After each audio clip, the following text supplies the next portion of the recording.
Have you ever wondered why satellites don't just fall out of the sky or drift away into space? Think about the thousands of satellites orbiting Earth right now. From the Hubble Space Telescope capturing stunning images of the universe, to the GPS satellites helping you navigate city streets. It almost seems like magic.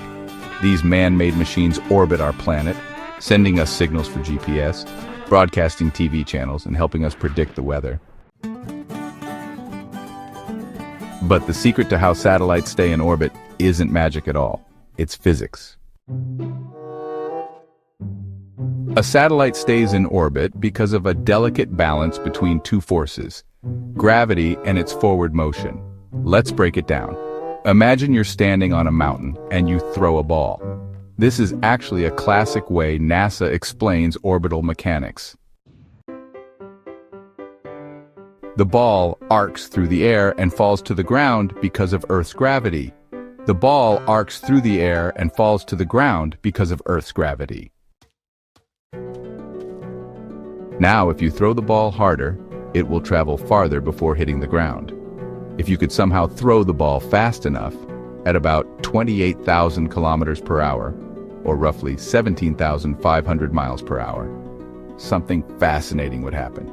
Instead of falling straight down, the ball would keep falling towards Earth, but because the Earth curves away beneath it, the ball would never actually hit the ground. It would keep falling and moving forward at the same time, and that's what we call an orbit. Satellites work the same way. They are launched into space using rockets that push them high above the atmosphere. Once they reach a certain altitude, the rocket gives them a final boost, speeding them up to that magical velocity where their forward motion perfectly counteracts the pull of gravity. So they keep falling towards Earth, but they're moving sideways so quickly that they never crash.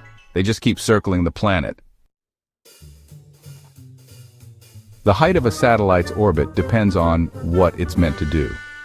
Low Earth orbit, or LEO, is the zone where most satellites, like the ones used for Earth observation and the International Space Station, travel. These orbits are usually between 160 and 2,000 kilometers above Earth's surface. Then there's Medium Earth Orbit, or MEO, where you find navigation satellites like those used for GPS, typically around 20,000 kilometers up. Higher still is geostationary orbit, about 36,000 kilometers above Earth, where satellites move at the same speed as the planet's rotation.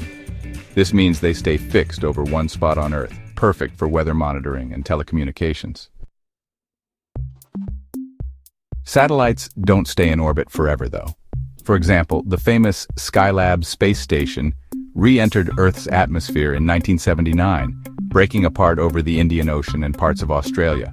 The tiny bit of atmospheric drag satellites experience, even at high altitudes, slowly pulls them down over time. Engineers plan for this, designing orbits so satellites can be safely steered back into the atmosphere to burn up at the end of their mission, or moved into graveyard orbits if they're too high to return.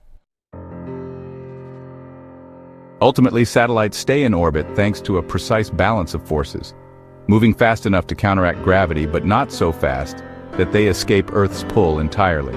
It's a constant, graceful dance between speed and gravity, keeping these high-tech machines afloat above us, helping us connect, explore, and understand our world.